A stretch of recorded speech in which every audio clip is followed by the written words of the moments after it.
1202 പുതുവർഷഫലം August 17 പറഞ്ഞാൽ ചിങ്ങം 1 മുതൽ കർക്കിടകം വരെയുള്ള ഒരു വർഷത്തെ മിഥുനൻ രാശിക്കാരായ മകീര, തിരുവാതിര, പുണർദം, മുക്കാൽ ചേരുന്ന നക്ഷത്രക്കാരുടെ ഫലമാണ് ഈ വീഡിയോയിൽ ഉൾപ്പെടുത്തിയിരിക്കുന്നത്.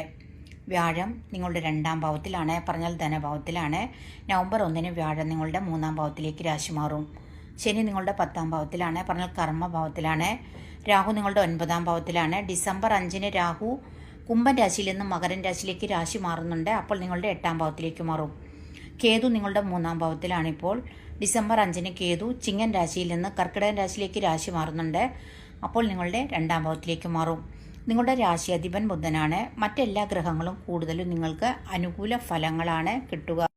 പുതുവർഷം 1202 മിഥുനൻ രാശിക്കാരായ നിങ്ങൾക്ക് കൂടുതലും പോസിറ്റീവ് ഫലങ്ങളാണ് കിട്ടുക. വ്യാഴം നിങ്ങളുടെ 2ാം ഭാവത്തിലാണ്, പറഞ്ഞാൽ ധനഭാവത്തിലാണ്. അതുകൊണ്ട് തന്നെ നിങ്ങൾക്ക് നല്ല ദൈവാനുഗ്രഹം ഉണ്ടാകും. ഭാഗ്യവും സാമ്പത്തിക നേട്ടങ്ങളും ഉണ്ടാകും. ആഗ്രഹങ്ങൾ നടക്കും. തൊഴിൽപരമായിട്ട് പുരോഗതി ഉണ്ടാകും. ബിസിനസ്സിൽ ലാഭം വർദ്ധിക്കും. കലാകാരന്മാർക്ക്, കായിക രംഗത്തെ മറ്റെല്ലാ മേഖലയിലുള്ളവർക്കും ഈ സമയത്ത് നല്ല ഗുണാനുഭവങ്ങളാണ് കിട്ടുക. ആരോഗ്യ പ്രശ്നങ്ങളൊക്കെ മാറിക്കിട്ടും. വീട് വയ്ക്കാൻ, വസ്തു, അതുപോലെ വാഹന ലാഭം ഉണ്ടാകും. നവംബർ 1 വ്യാഴം നിങ്ങളുടെ ചിങ്ങം രാശിയിലേക്ക് രാശി മാറുന്നുണ്ട്.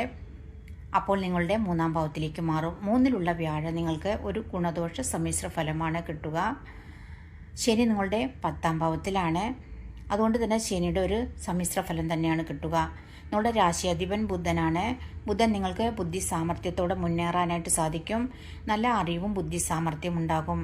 പ്രശ്നങ്ങളെ, തടസ്സങ്ങളെയൊക്കെ അതിജീവിച്ച് മുന്നേറാൻ സാധിക്കും. ബിസിനസ്സിൽ ഒക്കെ നല്ല അഭിവൃദ്ധി ഉണ്ടാകും. മറ്റ് ഗ്രഹങ്ങളൊക്കെ നിങ്ങൾക്ക് കൂടുതലും അനുകൂല ഫലമാണ്, പറഞ്ഞാൽ പോസിറ്റീവ് ഫലമാണ് കിട്ടുക.